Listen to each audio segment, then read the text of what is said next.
All right, so we're recording now, Oh, continue. and hold on, it's making me sign in.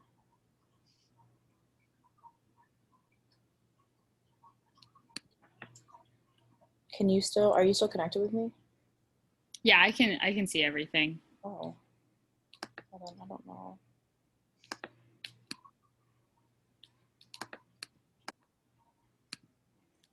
It like made me sign out and then sign back in.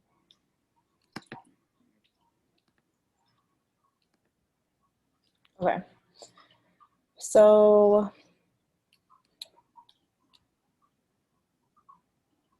we'll assume that you're already in my office and you've just sat down with me, and then I just want to verify like your name and your date of birth.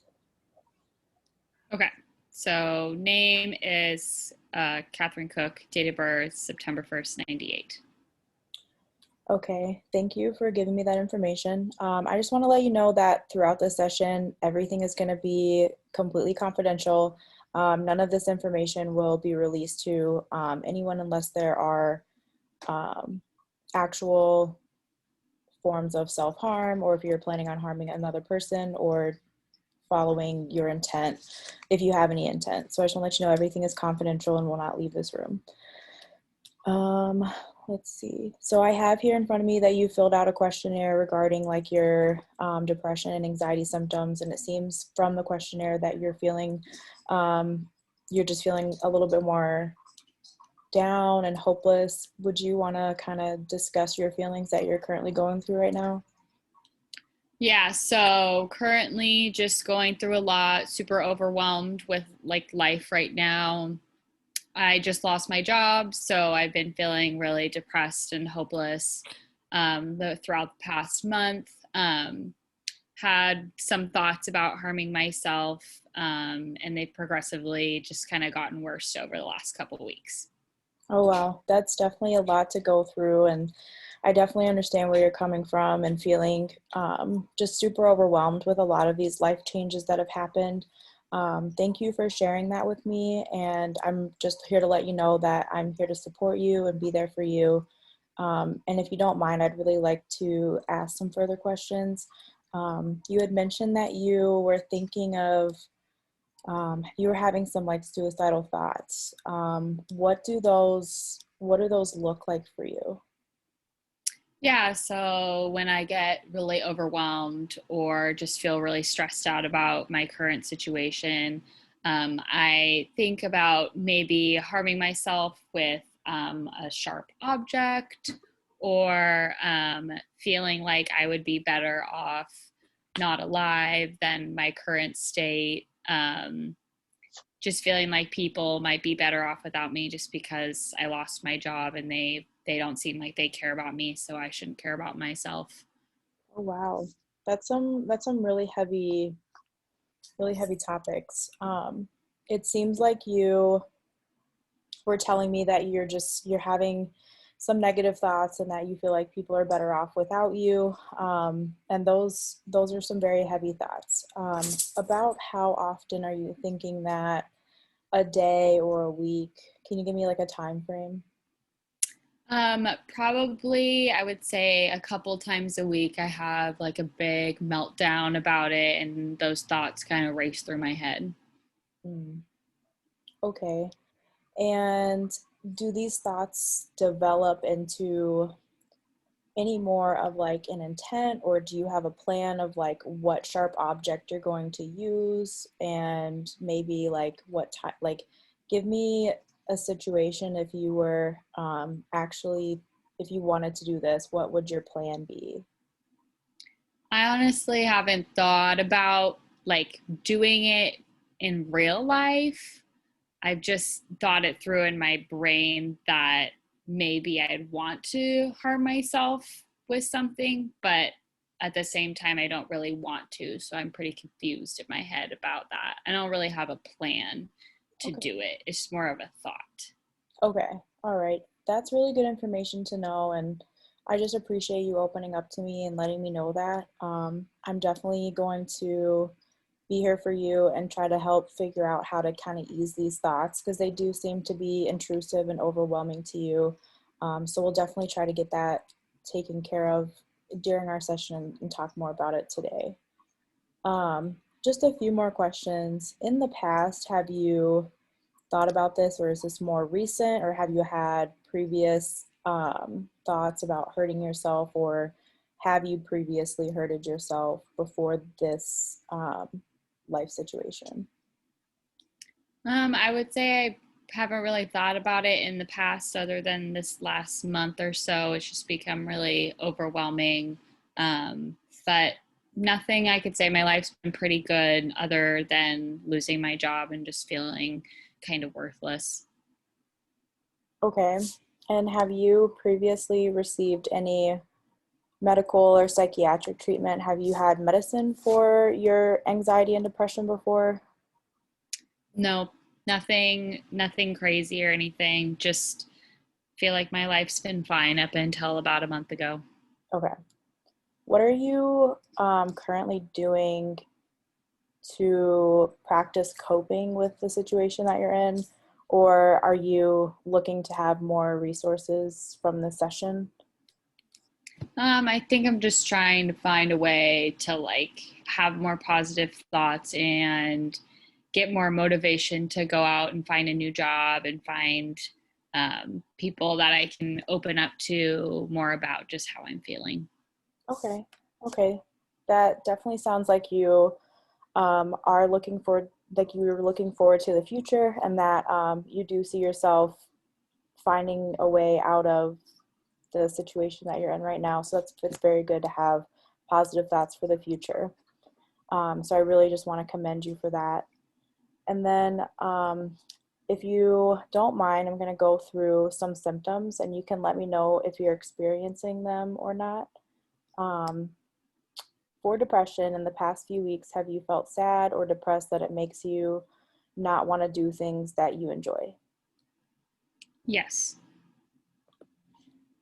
Anxiety, in the past few weeks, have you felt so worried that it makes it hard to do the things you would like to do, or that you feel constantly agitated or on edge? I would say sometimes, but not all the time. Do you often act without thinking? No, no, it's more my thoughts rather than my actions. Okay. In the past few weeks, have you felt hopeless or like things would never get better?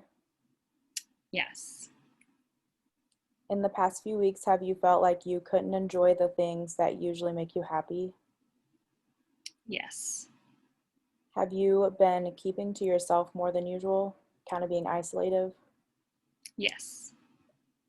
In the past few weeks, have you been feeling more irritable or grouchier than usual? Yeah. In the past few weeks, have you used drugs or alcohol? No. Okay, that's good. In the past few weeks, have you had trouble falling asleep, or are you finding yourself restless or waking up earlier than usual? I would say I'm probably sleeping more than usual just because I don't have like my job and stuff to look forward to. So I've been spending more time in bed. Okay. In the past few weeks, have you noticed changes in your appetite, maybe being more hungry or less hungry than usual? Not really. Okay. And have there been any concerning changes, any other concerning changes in how you are thinking or feeling? I would say just like the thought of maybe harming myself kind of scares me, and I don't want to have to lead that down like further paths. Okay. Thank you for answering those questions about your symptoms and your emotions and feelings. Um, the next section I kind of want to go into is your like social support, your outside help if you have any. So, is there a trusted adult that you can talk to that's maybe a friend or a family member? Um, a, Obviously, you're meeting me for the first time as a therapist, but did you have a previous therapist to talk to? No, like I said earlier, I haven't really had any issues besides this recently, so I haven't really talked to anyone. Okay. Are there any conflicts at home that are hard to handle? Nothing just besides me not being able to work and not have like income. And then with the struggles of school, I'm sorry, with the struggles of work and your income, are you also struggling with school functioning? Maybe you're just overwhelmed with homework or studying? Um, yeah, I would say it's affecting it just a little bit, but I'm trying to focus all my like good positive energy on that just because I don't have like work to look forward to anymore. Okay. Do you know anyone that has killed themselves or tried to kill themselves before? I don't. Okay. Um, and then what are some reasons that you would not kill yourself? Maybe something positive that you have as an attribute or things that make you motivated to live. I would say my family. I feel would feel like I'm bad if I just left, and they didn't have anyone, to look forward to talking to or have that relationship with me. I feel like it'd be a lot for them to have to go through. So I don't really want to put a burden on them. Okay. Thank you again for sharing that information with me. I just wanted to do a brief check-in and just kind of see how you're doing. I feel like we covered a lot of topics and questions, so I just wanted to offer a short debrief just for you to maybe take some deep breaths or discuss any of the questions that you didn't understand or you found concerning. Um, no, I feel like I'm ready to do this and talk about it. So I'm glad I'm here, but it is, I feel like, going to take a long time for me to get where like I want to be back at, with just my current situation and how I'm dealing with it. Mhm. Yeah, it definitely sounds like you've been through a lot so far, and it is a lot to manage. But I just want to reassure you that like you are important and you are valuable, and that we are here to just help you through this difficult situation. So I wanted to ask if any of your friends have noticed any behavior changes, or have they said anything to you about maybe how you're feeling and they've noticed how you're feeling? Have your friends mentioned anything to you? No, I haven't really made it noticeable in front of them. I feel bad if I were to be sad or like unmotivated around them. I don't want them to like take all their time to pay attention to me. So I don't think they've even noticed really. Okay. Definitely with the situation that you're going through, I know it can seem hard to open up to people, but definitely rely on some of your friends and family as support. Um, maybe maybe they can just offer companionship or be there for you on the outside, because we only have a session so far like once a week right now. So I just want to offer that as a outside resource as well. Okay, so is there anything else that you want to tell me in regards to symptoms and feelings and emotions? Um, Not really. Just like I said, I don't want it to build up to anything further. I feel like it's nothing super serious so far. But if I continue having, thought patterns like this, it might build to something worse. Yeah, absolutely. I definitely think after gathering information from you and my assessment that you do have a very low level of suicide. um, I think that you definitely have the thoughts and you have some reoccurring emotions that can bring you down.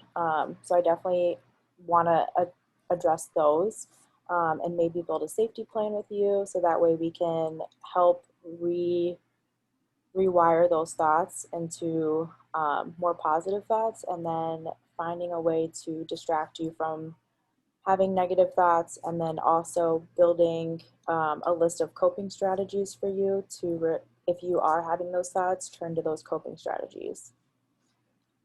I know that's a lot of information, so let's definitely just like kind of talk into it step by step, and then I'll have you look over it and see if there's any changes you want to make to it. So our first priority obviously is keeping you safe. So I want to work together with you to find a safe location for you to feel safe, be safe, and then act safe. Um, when you are having negative or self-harm thoughts or suicidal thoughts, what what would be great ideas for you? Maybe if you have certain hobbies that you like to do, is there anything on the lines of on the lines of like hobbies or um, things that you like to do as distractions? Yeah, I'm into puzzles. I like to do a lot of arts and craft. I like to like look at new projects online that I could maybe do. Um, I like to go on walks. I have a dog, so I don't mind taking him out. Um, it's just hard to do those activities when I feel so overwhelmed. Sometimes seems kind of forceful, but I could definitely try to um, make it easier myself, and it definitely could help in the long run. So what I'm hearing is that you do like to do these activities, but that you're struggling to get started with those in the initial instance that you're a depressive episode or an overwhelming episode. So maybe prior to the coping strategies, maybe we should try some de-escalation. Have you ever heard of the deep breathing exercise where you take a deep breath in and you hold it and then you release the air? Have you heard of that before? Yeah, once or twice. I've never done it though. Okay.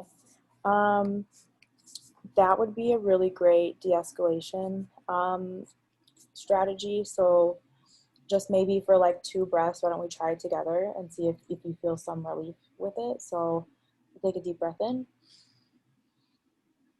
and then out. And deep breath in and out. How did that make you feel? Relaxed. Okay. That's a really good de-escalation strategy to use when you're feeling stress and you just need to take a 2-minute break. Deep breathing really helps. Um, Another one is the 5, 4, 3, 2, 1. This one's really fun. The 5, 4, 3, 2, 1 are based off of your senses.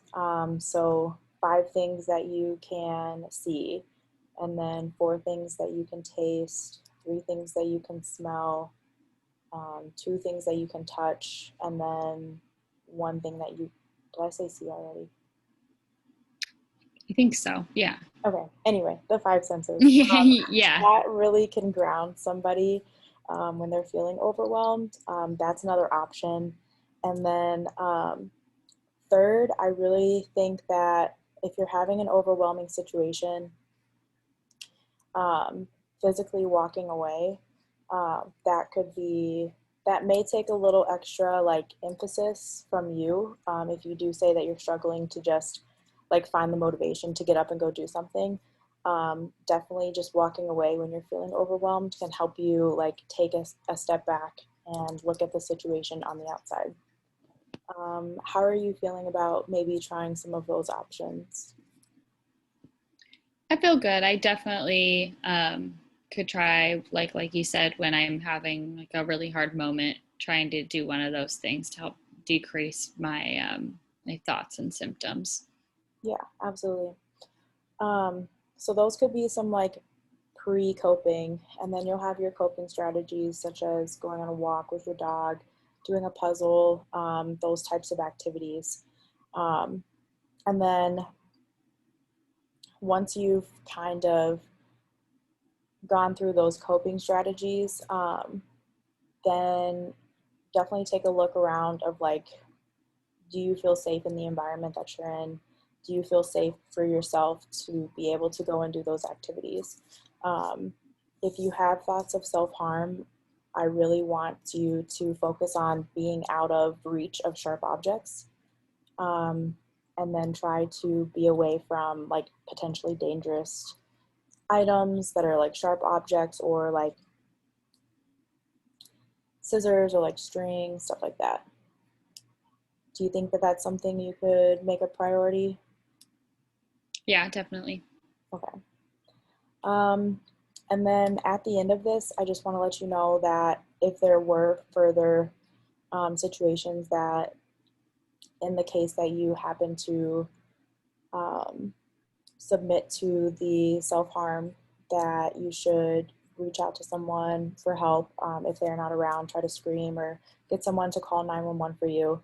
And then if you cannot do that, like just hopefully someone's around to help with that. And then um, I think, and definitely continue coming to counseling with us and talking about these symptoms. And then finally, there is a National Suicide Prevention Hotline. So I'll give that number to you before you leave. And there's also like a crisis text line that you can use. So I'll also give that to you before you leave. Are there any other questions that you have? Nothing I can think of, no. Okay. Okay, so in session. Nice. Alrighty. So now we do like our little debrief. Yes. Alrighty. How'd you think it went? I think it went pretty good, honestly. I think we hit all the spots that we needed to. I didn't feel like you missed anything or like anything I'd be like concerned about by any means. Yeah. Yeah, I don't know. I honestly feel like everything went pretty well. Okay. Nothing I like really noticed. Yeah, I think I hit all the topics. I think my closing, I had not, like at the end of it, I was like, what are you supposed to say? Like I was gonna say, Yeah. like some of the stuff I was gonna say was like, okay, yeah, don't pick up those scissors. But then I was like, you can't say that like as a therapist. So I was trying to think of like what other sharp objects would be. I just kind of blanked on, I was like, okay, don't do scissors or knives. And then I said string.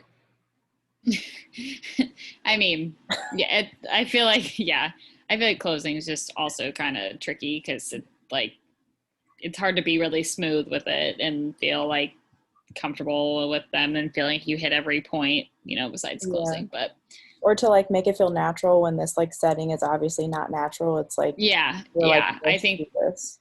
yeah, exactly. No, I feel that too completely. It's definitely a little weird when you're, especially for me too. I'm like, like trying to think of like scenarios in my head to think about, Yeah. but no, I mean, I think it went relatively good. All right, cool. Yeah. So you'll go with Aaron now. And then, so I'll just, do I just keep it recorded and then I just send you guys the link? Yeah, just keep it recorded and then just turn your screen off or mute yourself too or whatever you want to do. But yeah, we'll just send it as like a big chunk together. So Okay. yeah, keep it record because I think you're the only one who can record. Right. I don't know if I can. So yeah, just keep it recorded. Okay. All right. You guys are all set. All right. Are you ready, Erin? Okay. Sure. So, hi, my name is Catherine. I'm going to be conducting the assessment for you today. I'm really happy that you're able to come in. Really happy that you took the time out of your day. Shows that you really care about yourself. So that's always good.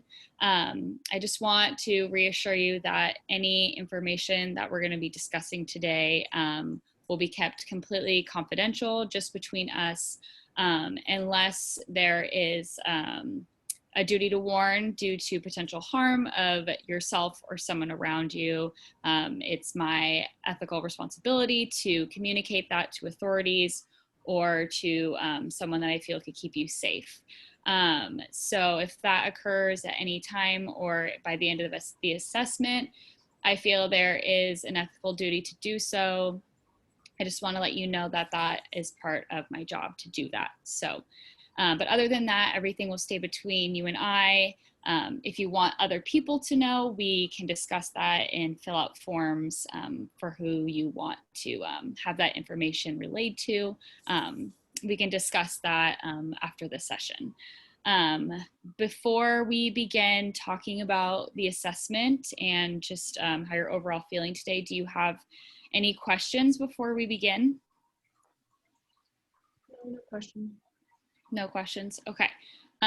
Just before I start the assessment, just kind of tell me a little bit about yourself, how you're feeling today, what kind of your life looks like right now. Well, I am in school and it's definitely taking up a lot of my time. I'm attending on-campus classes. It's been very challenging because I haven't been in school in a really and I'm in recovery right now, and I feel like I've had to take a step back from going to meetings and my fellowships that I can in class, and just tests are overwhelming, and research,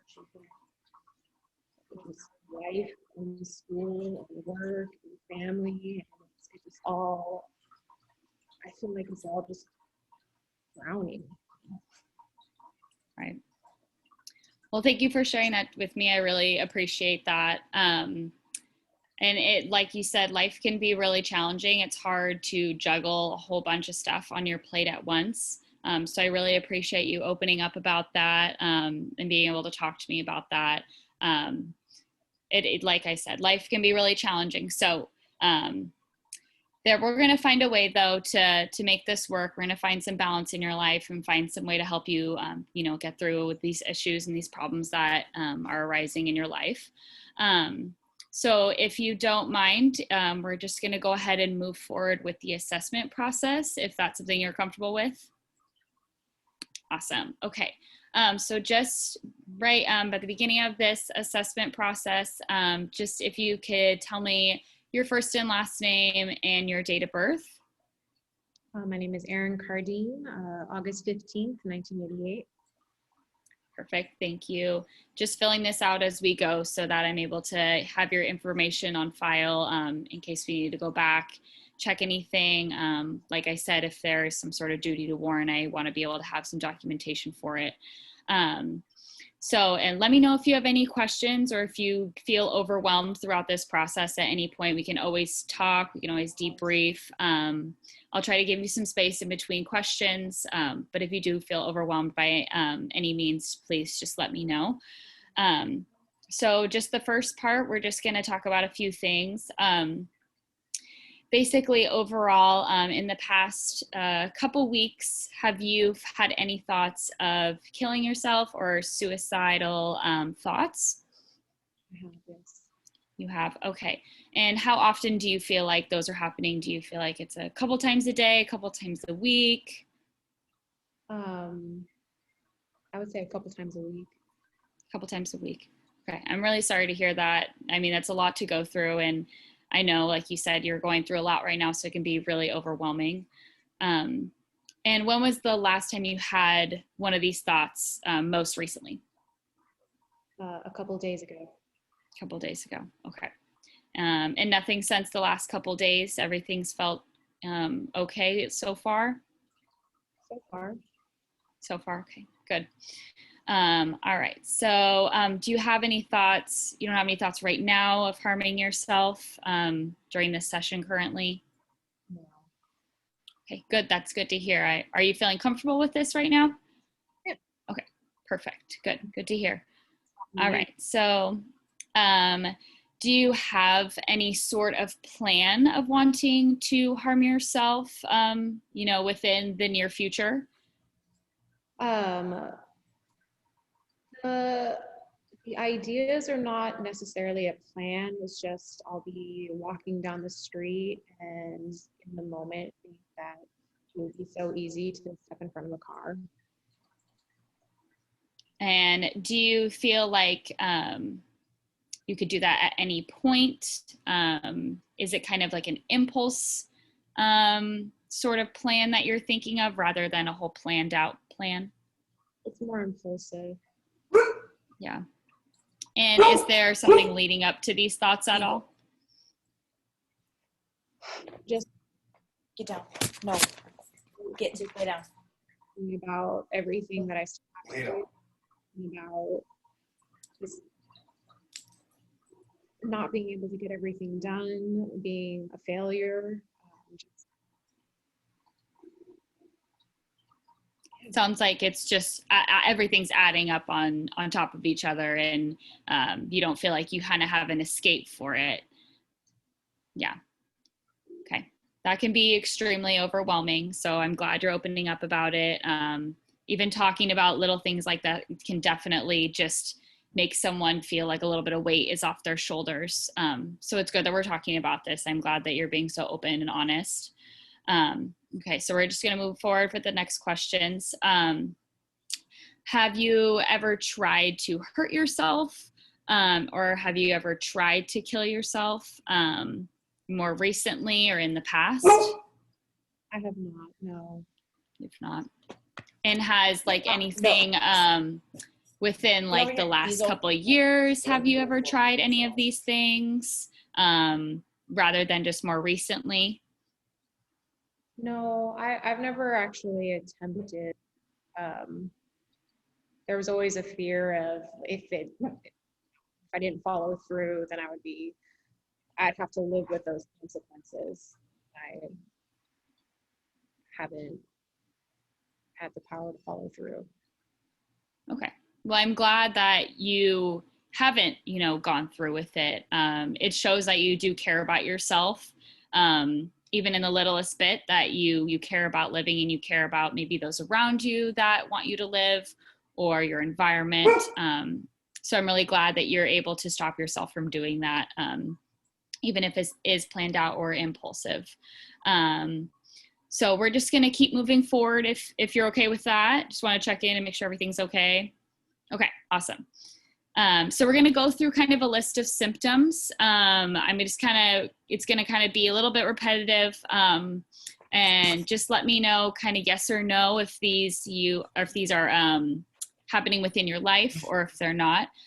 We can always elaborate more on them too. Feel free to talk more if these maybe are really impacting your life in any way. So the first symptom is depression. Just in the past few weeks, have you ever felt sad or depressed that it makes you hard to do things? Yeah. Could you just elaborate a little more on what those things might be? Hard to do things like in general. Yeah. It's hard to get out of bed. And the simplest task of even just taking a shower sounds like such a chore. Okay. So just everyday activities have become harder. Okay.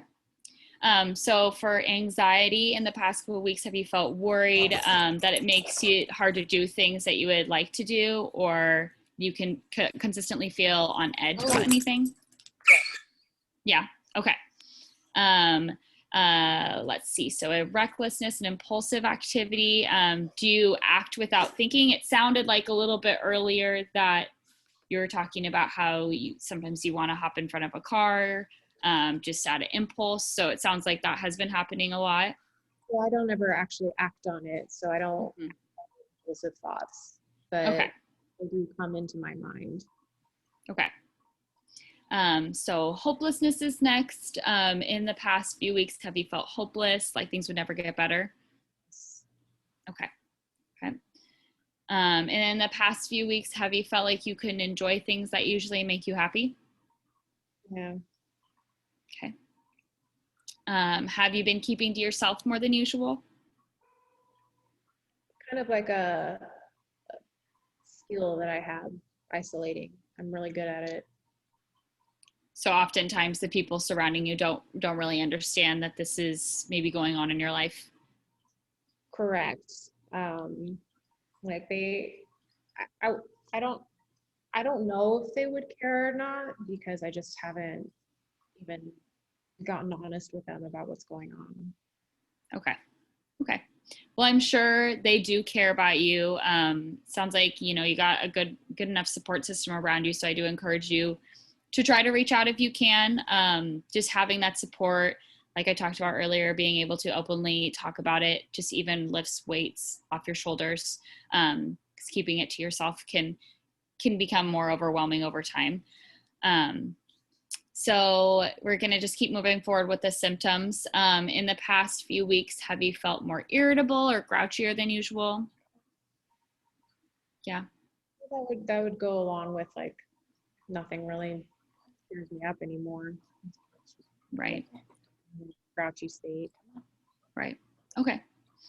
And then for substance use, in the past weeks, have you used drugs or alcohol? No, I haven't.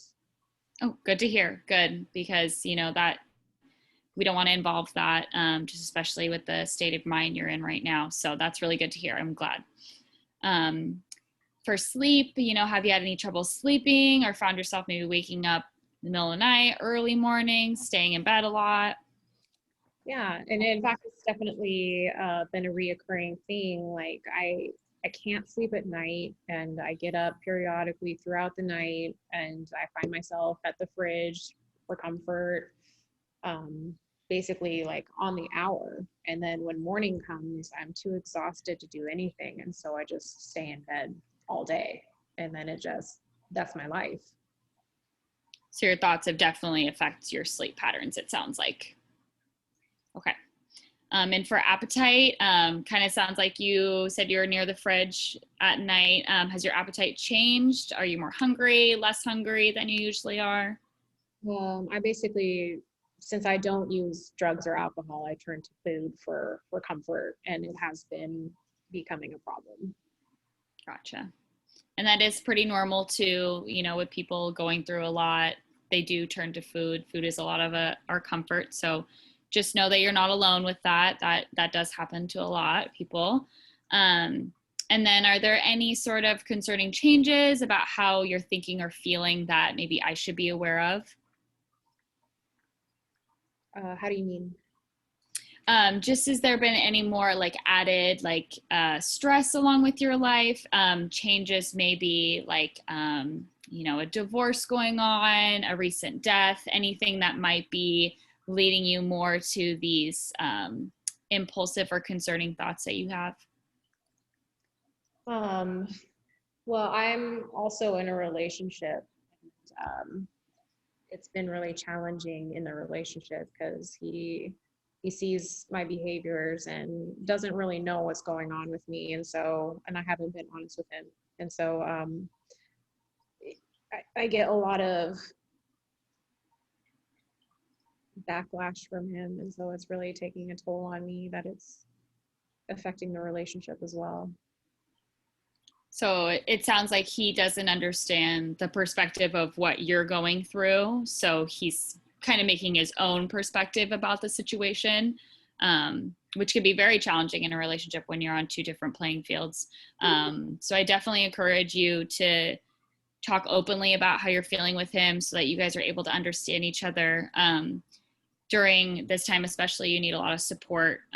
So having that support, especially with someone who's so close to you and might be able to understand it more than other people, I definitely encourage you to keep reaching out, even just a little bit a day if you can, just letting him know, how you're feeling that day. If you're overwhelmed, if you just, feel like you can't get out of bed, just verbally letting him know, though, these are my feelings.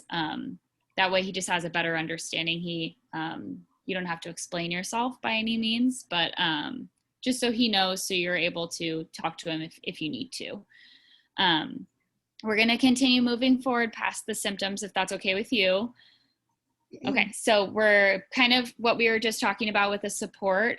So social support and stressors is our next topic. Is there anyone you feel like you can talk to just currently about your situation, or have you ever talked to someone in the past about how you're feeling? I have a sponsor that I talk to.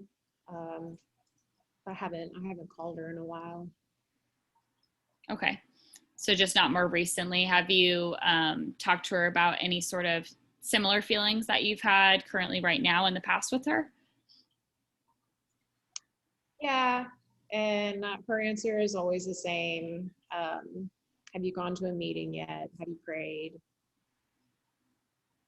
So it sounds like maybe not your go-to person when talking about things like that, not as supportive as you'd hope for. Well, it's solution. It's just not, I'm not ready to get into action yet. And so I Okay. need a little bit more empathetic, I think. Yeah, totally. You need someone who definitely can relate to you, be able to understand your feelings for sure. Okay. So as we move forward, are there any conflicts at home currently? It sounds like maybe your relationship is one of the conflicts that you're currently going through. Is there anything else on top of that that might be causing more harm than good? Uh, no, it's just him and me. Okay. Well, that's good to know other than, what you're going through in your relationship, that there's nothing else, really going on. Um, do you ever feel so much pressure, especially in school, that you just like you don't want to do it anymore? You want to give up? Yeah. Yeah. So it sounds like school is a big factor in all this when it comes to at least stress and balancing things all together. Okay.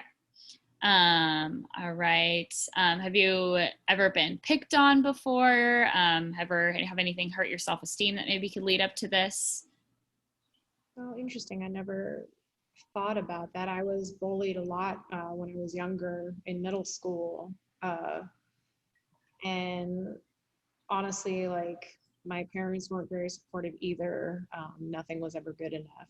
And so I feel like as I've grown, like nothing is ever good enough. Okay. So that could potentially be a factor. Yeah. Okay. All right. And then have you ever known anyone who's tried to harm themselves or kill themselves? I have, yes. Like I said, I'm in recovery, and so I've unfortunately seen a lot of friends not make it. Okay. And then are there any reasons that you can think about that you would not want to harm yourself or kill yourself?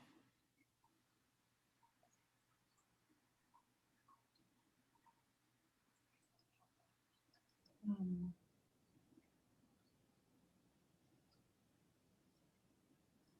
It's okay if you don't feel like answering the question right now. Take your time. Um, but it sounds like that, with you, the impulsive decisions that you've made, you have stopped yourself. So it does sound like you do care about yourself, at least to an extent, that you want to live, you want to, be in the world still. So it does sound like you still care for yourself to a degree. So, I encourage you to keep having those thoughts, try not to give into any impulses.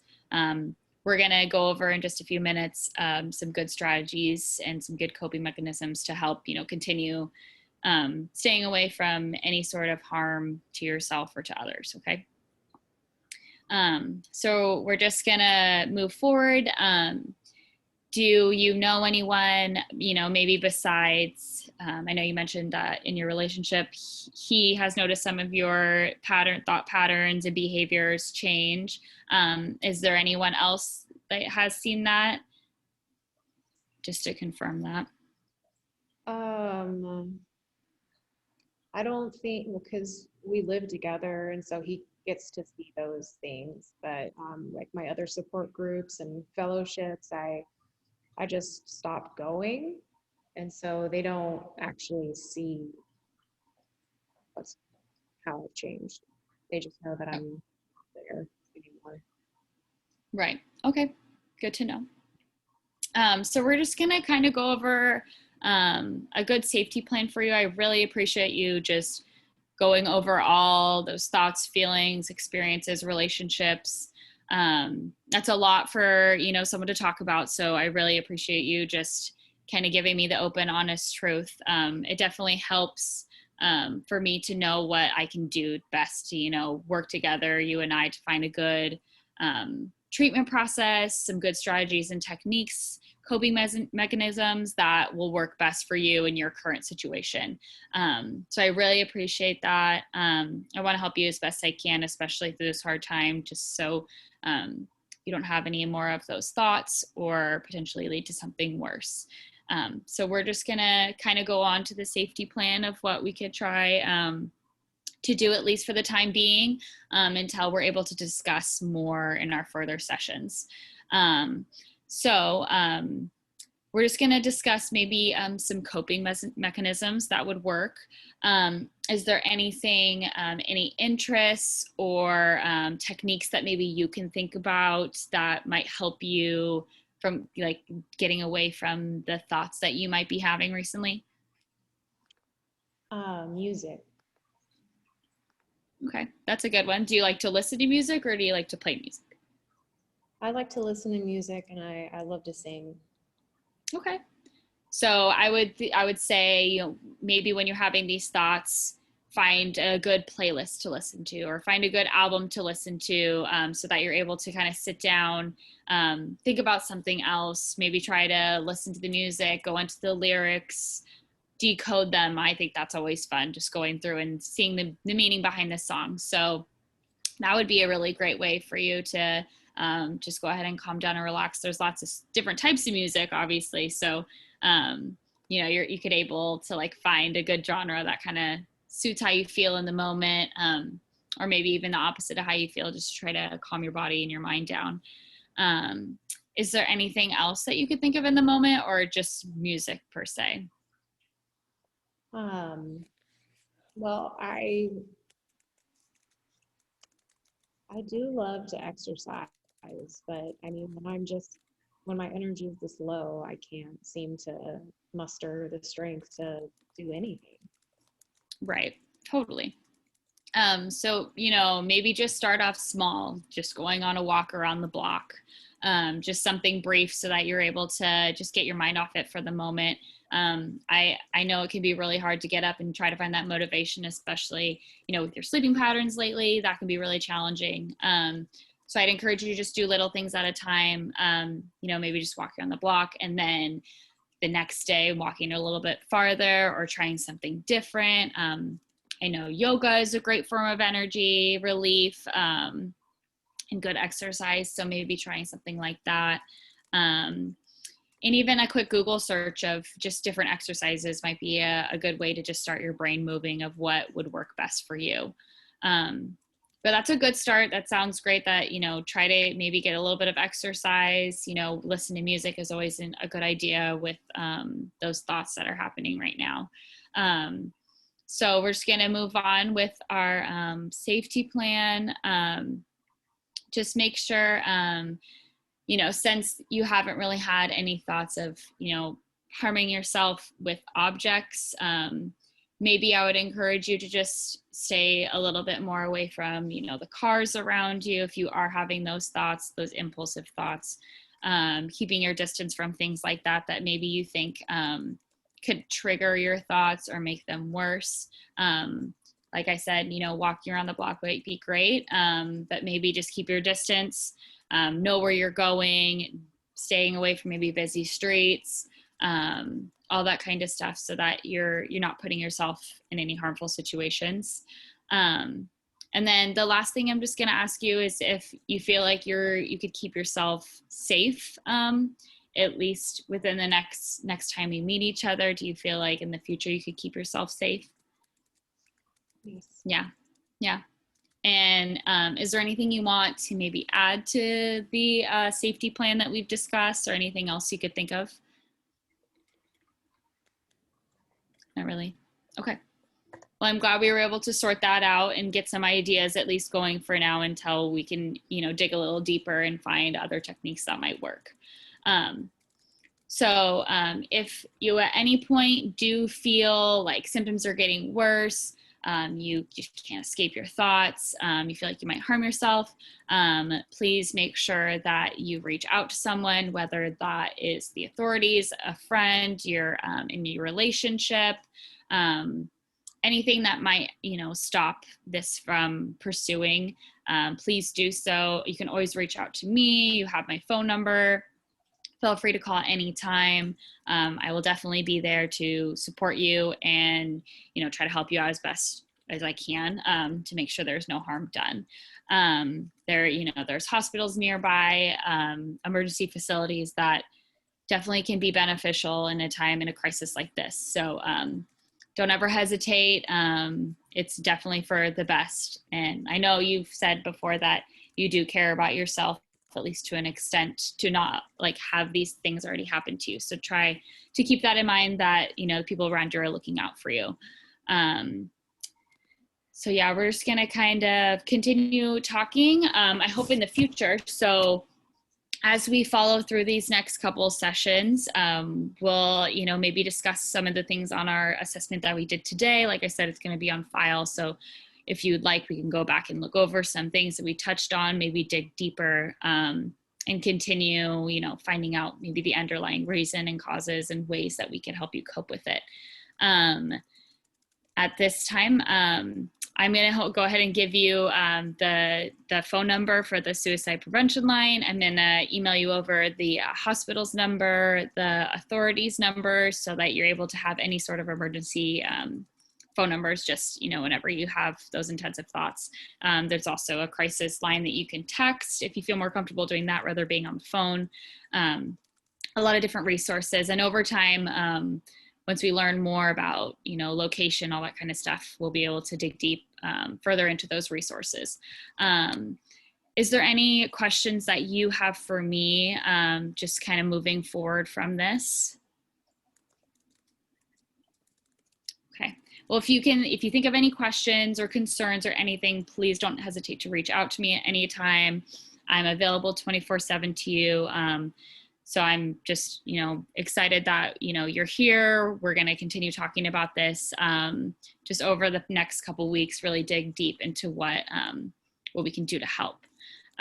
So I really appreciate this. This was a really great assessment that we had today.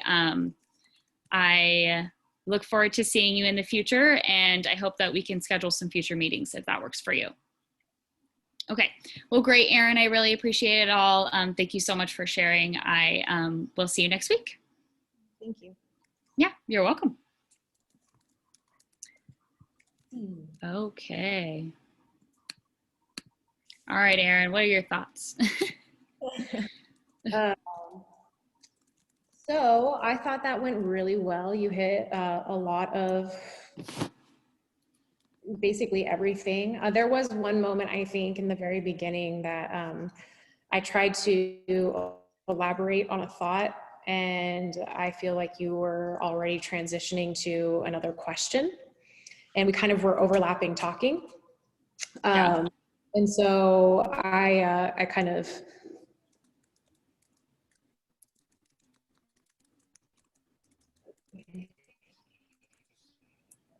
and only kind of like provide a little bit here and there. But that's going to be very natural and normal, I think, for clients anyways that are experiencing these suicidal thoughts. Just being like hopeless, not really knowing, you know, you're the one with the knowledge, and so that's why we come to you. Other than that, I thought it was interesting. I actually had a flashback because when I went to treatment, I had all these questions as well. And I remember actually saying when he asked if I had like attempted, I said no, because I didn't want to deal with any of the consequences of having like scars if I, lived. And his response was, well, there are other ways to do it, not just cutting. And I was like, oh my God. I know. Yeah, no. Oh my God, that is not the response that you want to hear at all. That's not okay. I didn't think of that. Well, thank you. You know? Yeah, you're putting thoughts that that person does not need in their head at that point in time. Yeah, totally. Interesting. So I appreciate, you didn't do that. So I'm glad. Yeah, I'm glad. Oh my goodness. I hope that never happens. I love how responsive you were, though, to the things that I would say. You would reflect on it and basically tailor the questions and responses to what I was going through. And so it wasn't just kind of like going through the motions. Like I felt like you were actually tailoring it to my needs. So I did appreciate that. Cool. That's really good to hear. I'm glad that's what I hoped for. So I'm glad I did that. Yeah, the only thing I can think of is because sometimes I do like I get into it really like a lot, and then I like kind of over talk sometimes. And I think I know what you're talking about with that situation when like I like just went to it a little bit too fast. I think I can just be a little bit too talkative at times, and I need to just be like reel it in just a little bit. But yeah, what were you gonna say? But it definitely kept the conversation going, because when you have a client that's not giving you much, you got to prompt them and keep them moving and get the information somehow. So yeah, I think overall, I mean, no session is going to be perfect. And so it's always going to have those hiccups. And I feel like how you handled them were very professional. Cool. Well, I'm glad to hear it. I'm glad to hear that it went well. Awesome. Okay. Cool. Haley, are you guys ready to do the last part? Yep, I'm all set. You're so good. Yeah, yours was really Okay. good, Catherine. Oh, thank you. I really appreciate it, guys. That's awesome. Makes me feel good about what I'm doing, that I'm down the right path. Okay, I'm going to go ahead and just mute myself. Okay.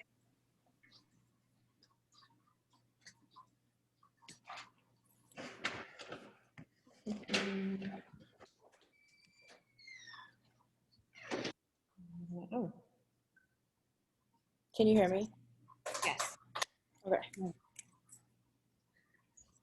Hello. I just want to verify your name and birthday before we continue in our session. Yeah, my name is Haley, and my birthday is 11/08/96. Beautiful, thank you. I wanted to follow up to your responses to the suicide risk screening questionnaire that you filled out prior to our session. I understand that these are hard things to talk about, and I appreciate your willingness to open up and tell me about what's going on with your life right now. I would like to ask you a few more questions, if that is okay, to follow up with your responses. Yeah, absolutely. In the past few weeks, have you been thinking about killing yourself? Yes. Yes. And so can you talk to me a little bit about that? How frequently that has Yeah, been? I think about it like once a week. I'm just like really stressed out. My um, parents are going through a divorce right now, and I feel like it's all my fault. So it would just be better if I wasn't here. Why do you think it's your fault? Just because they're like arguing a lot over like who I'm gonna live with and when I like how I'm supposed to come home for holidays, and they're just arguing with me a lot, and they were just saying that like it would be so much easier if they didn't have a kid to have to worry about holidays and stuff with. So I just feel like I shouldn't be there. It's really heavy. I'm sorry that you're going through that. And so have you thought about how you would follow through with your suicidal ideation? Yeah, I was thinking about just like taking some of my sleeping medication. And so do you have access to that? Yeah, because I have insomnia, so I have sleeping medicine. So I was thinking of just like taking more than my prescribed dose and then just falling asleep and never waking up. Have you attempted this in the past? Yeah, I attempted it, but I did it with like ibuprofen, so it didn't really work. And then I woke up in the hospital. And how many times have you attempted? Just that one. Once. What did you feel like afterwards? Um, I felt really sick and I felt like a failure because I couldn't do it the right way. So I felt like because I didn't die, I was a failure at that too. That's really heavy. And so how often do you think about carrying out this plan now, currently? Um, just like anytime my mom or dad call me, it just is like the first thing that I think of because I would rather like not hear them argue with me over the phone. So I just kind of think about it whenever they call. Whenever they call, when was that? When was the most recent time? Last week, and then probably like bi-weekly they call me. Hmm. So bi-weekly, last week. Are you expecting a phone call from them soon? Maybe by this weekend, probably. Okay. All right. So I want to talk to you about some symptoms moving forward and just sort of get an idea of how you are feeling overall during this time. In the past few weeks, have you felt so sad or depressed that it makes it hard to do the things you would like to do? Yeah. Can you elaborate on that? I like really like to play with my dogs, and I'm just struggling taking them out and like finding motivation to leave my apartment. My dogs have been like cooped up all day, so I'm not even like enjoying taking them on a walk. In the past few weeks, have you felt so worried that it makes it hard to do the things you would like to do, or that you feel constantly agitated on edge? Yeah, I feel really on edge because I'm like anticipating a phone call, so I feel like every day I'm like waking up and like waiting for a negative phone call. And so that's a constant state of living in anxiety, sounds like. Definitely. When you are experiencing this anxiousness and irritation, do you ever often act without thinking, impulsively or recklessly? Yeah, sometimes just to like distract myself from the anxiety.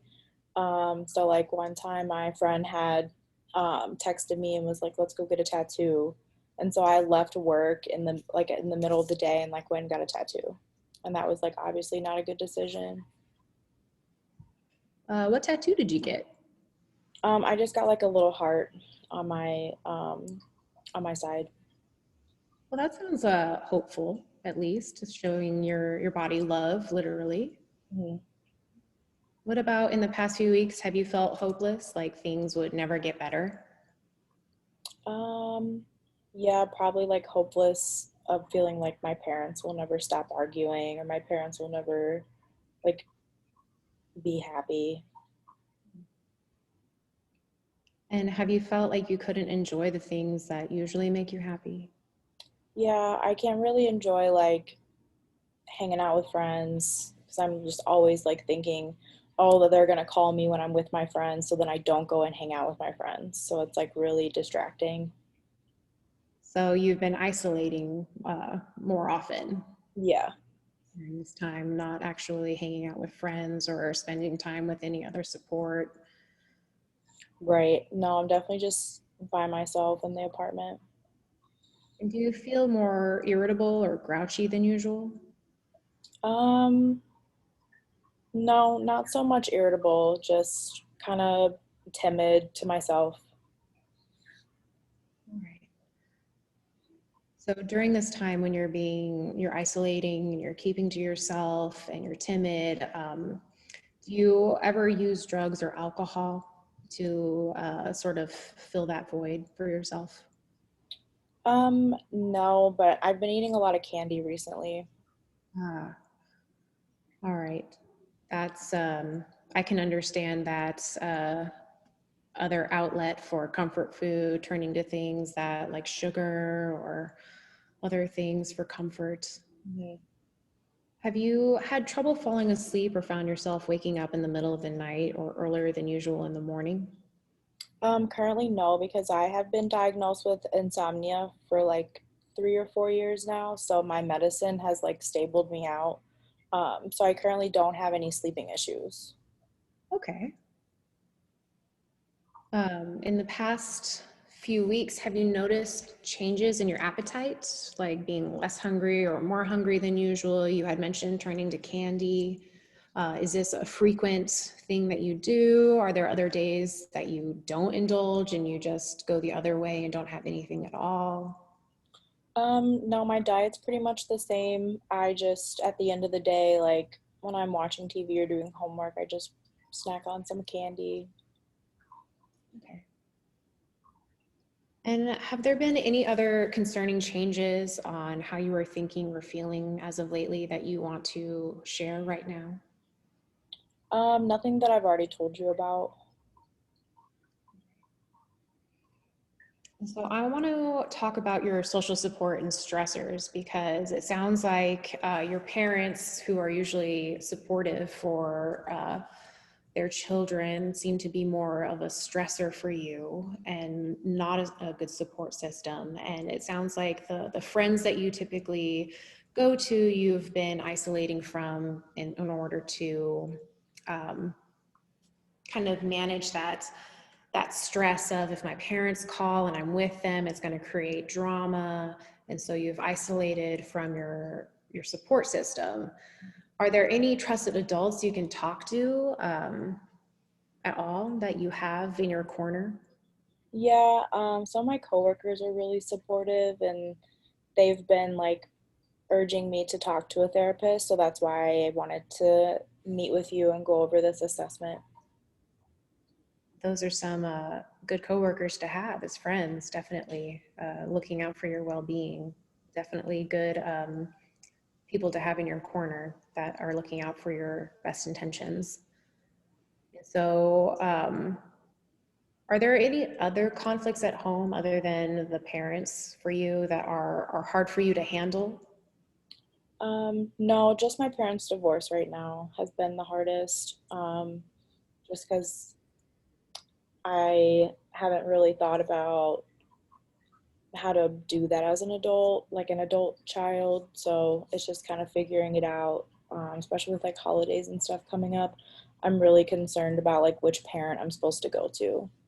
Hmm. Yeah, that can be confusing to have to split parents for holidays, and very unfortunate. It's a heavy decision to make. But being an adult child and not living with your parents at home, what is your home situation like? It's just me and my dogs right now. Okay. And your dogs, as you have said, are a huge part of your kind of coping skill and bring light to your life, which is beautiful. I'm always a fan of pet therapy. Mhm. Me too. Do you ever feel so much pressure at school that you can't take it anymore? No, I feel like school's actually been helping me stay motivated because I want to accomplish and finish my master's degree. So I just want to keep like working hard at school. Beautiful.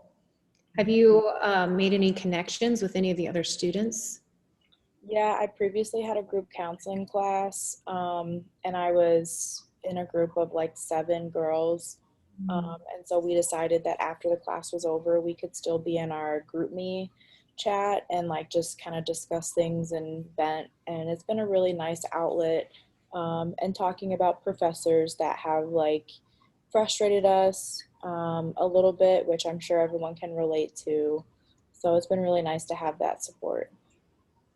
Yeah, and it's definitely nice to know that you're not alone and that you can relate to other people. Yeah.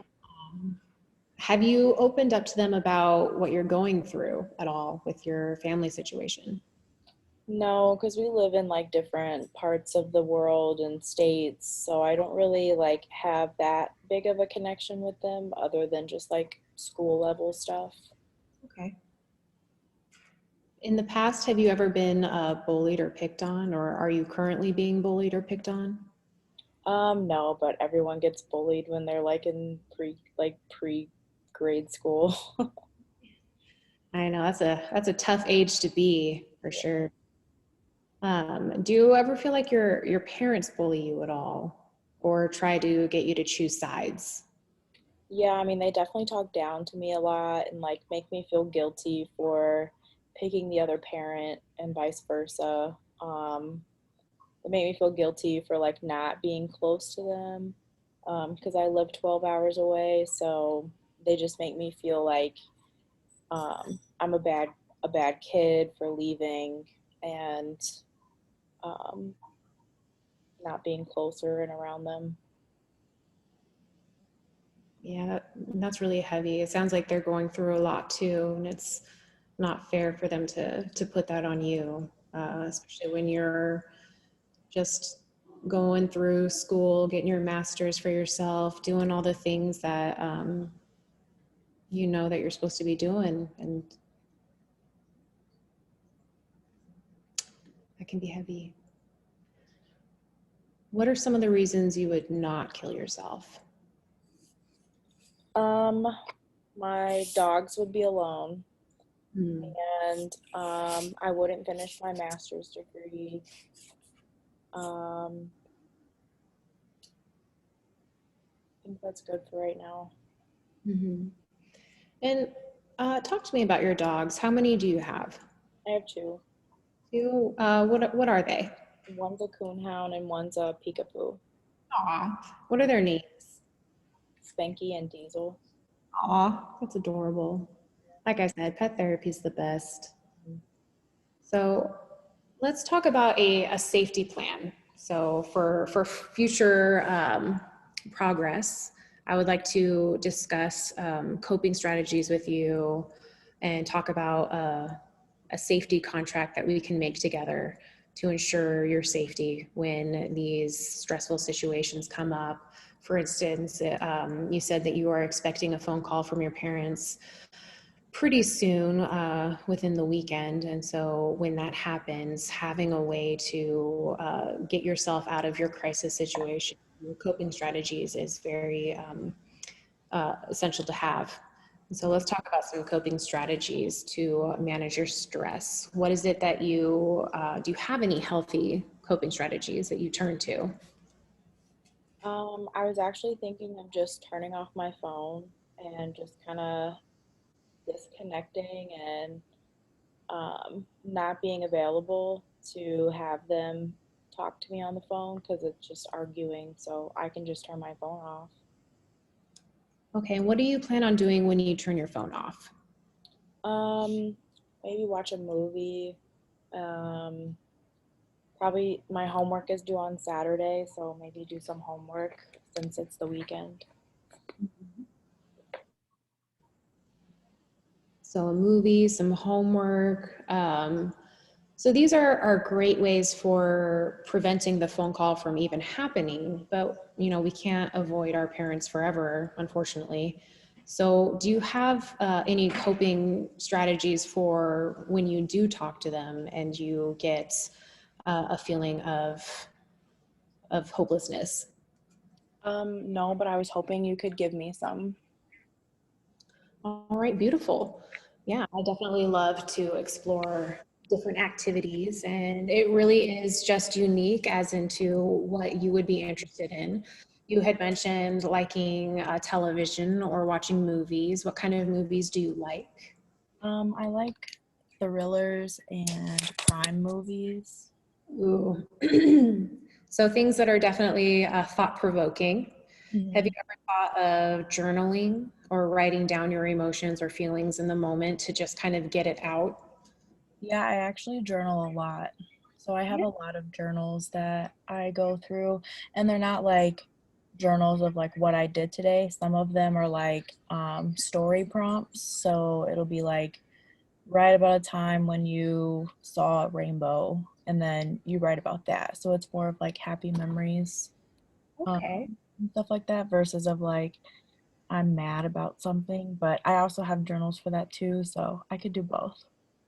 Yeah, and there is no right or wrong way to journaling. It's just self-expression. Mhm. And so, like you said, finding a distraction, writing about something that brought you joy or happiness that day, instead of focusing on the negative, looking at that positive, and reminding yourself of the beautiful things in life and the things to appreciate and why we're here, is also a full coping skill to have.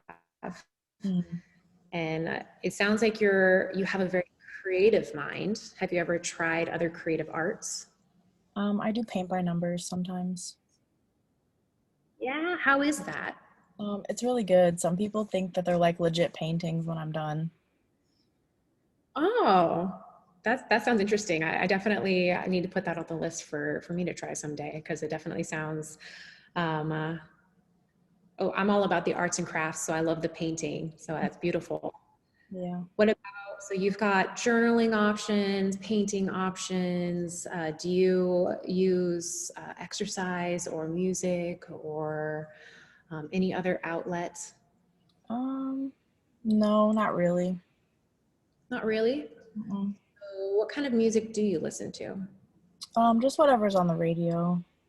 You don't have a favorite genre or Maybe country. country? All right. Do you have a favorite style of country? No. Oh man, you're tugging at my heartstrings though, because I grew up listening to 90s country. So feel you. I love it.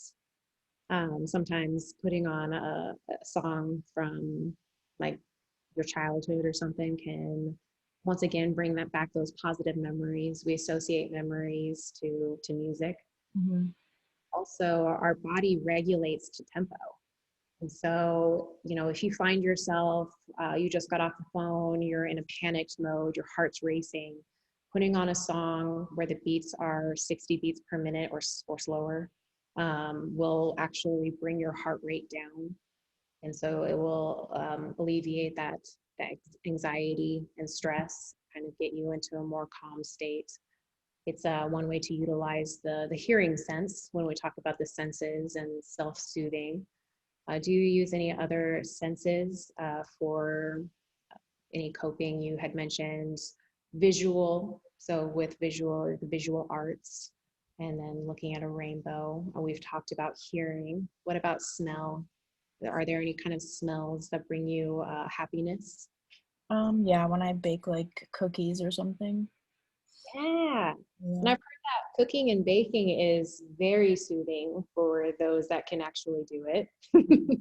I typically burn everything, so it would just make me anxious. But for those that love to bake and cook, I hear it's definitely something that brings joy and happiness. And then you get to fill that room with that smell of just bliss. Mhm. So definitely another coping strategy for you. What about touch? Are there things that like with touch to help Um, you just down? petting my dogs. Definitely. I love that. Kind of feeling the things around you helps get you grounded, but then also that sense of touching another creature like a dog or a pet of some kind of also fulfills that need for love and belonging that we have as human beings. So that's all a beautiful coping skill to have as well. Yeah. Are there any other coping mechanisms that you can use for yourself, or do you think that you have a nice list for in those moments when one of your parents calls? Yeah, I think you gave me a really great list of things to try. All right. And so I want to also talk about your resources that you have, because in those crisis moments when our other coping skills are just not doing it for us, sometimes the best thing for us to do is to pick up the phone and call somebody and talk to somebody about what's going on. And Mhm. that could either be with your coworkers that you have established a relationship with. It could be opening up to your fellow students or any other support systems that you have kind of accumulated along your life. Or there's also the emergency crisis hotline and texting hotlines and other crisis resources that I can give you a list of at the end of the session if you are interested in that. Yeah, definitely. I'd really appreciate those numbers. Of course. And I personally appreciate the texting one, because sometimes in those moments, the idea of picking up a phone can be so difficult. It's like all of a sudden the phone weighs 100 pounds or something. And Mhm. so instead of that call, just throwing out a text can be what saves your life in those moments. So let's talk about means of restriction. You had mentioned having access to your sleeping pills because you take them for sleeping every night. Now, how can you potentially restrict this dangerous item for yourself to ensure your safety?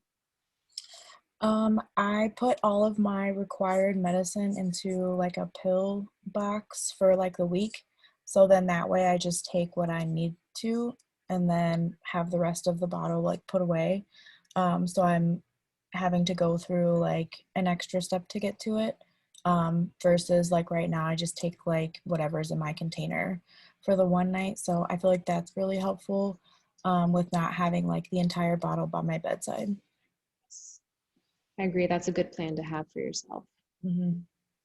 And do you think that you need help to keep yourself safe? Um, I think right now, no. I may have to rely on some of those hotlines if I get a stressful phone call. Correct. And if at any moment you feel like that changes to a yes, there are options of hospitalization as well. Yeah. We can talk further about those resources when that comes up. And in those crisis moments, feel free to call me as well. I am here for you during this time. Thank you. I really appreciate it. I would like to also talk to you about some follow-ups for our next appointment.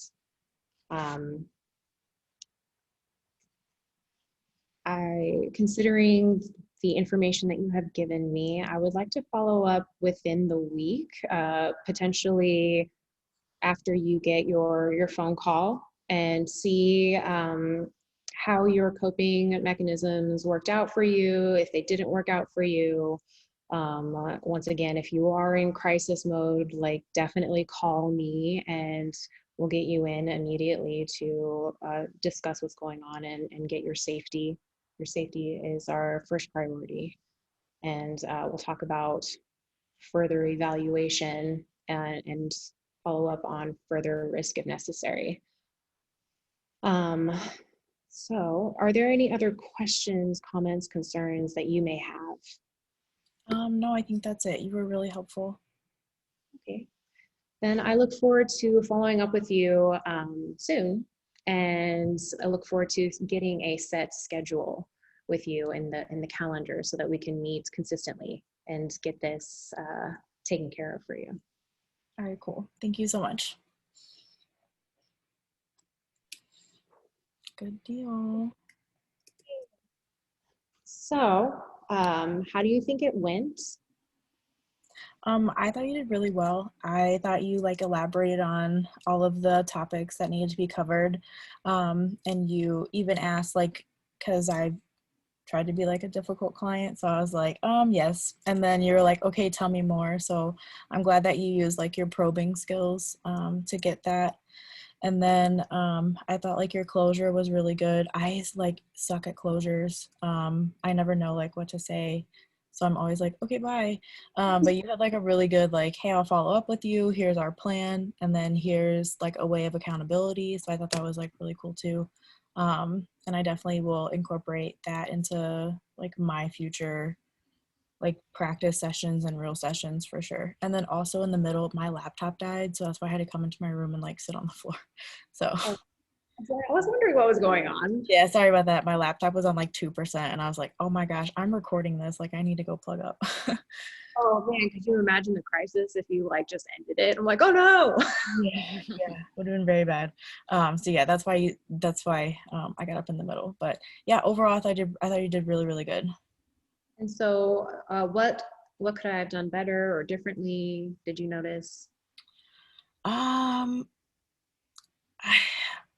it's hard to say. I mean, I thought that like just everything was like super detailed. I don't personally think that that's a bad thing, because I like detail and I like to have like lengthy conversations, but maybe just be aware of like another person if they don't like that many details. But I thought everything was really great. You were tentative and gave suggestions even when I was like, yeah, I don't know what I want to do, and you had like several examples. So no, I thought everything was great. No, thank you. Yeah. I did notice that I too, Catherine, in the beginning, just sort of like was on, and I out on the consent part about confidentiality and just the fact that duty to warn. Like I totally just skipped over that. So Yeah. And it's also hard because like it's like I work at a therapy office too, and like we sign all of those papers beforehand. So like typically the therapists don't even go in there and they're like, hey, like this is super confidential. they kind of know that based on the intake form that they just signed. So definitely, yeah, I've done that too. I've missed it. But yeah, I think you did good for sure. Thank you. This one was gave me stress. Have you done group counseling yet? I have. I liked it though. Oh That's- my gosh. When you were talking about it, I was like, oh, I loved that class, but I didn't want to, say that as it there. Yeah. No, I did not like that class. I think depending on the topic each week for me, because some topics I'm like, oh God, I don't want to talk about this, but I don't know. It was well, did you guys have to do it was yours 2 hours sessions? Yeah. Yeah. I was like hosting for 2 hours.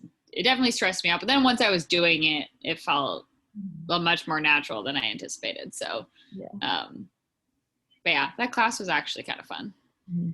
I didn't think it was going to be that fun, but it definitely was. Yeah, I'll stop recording.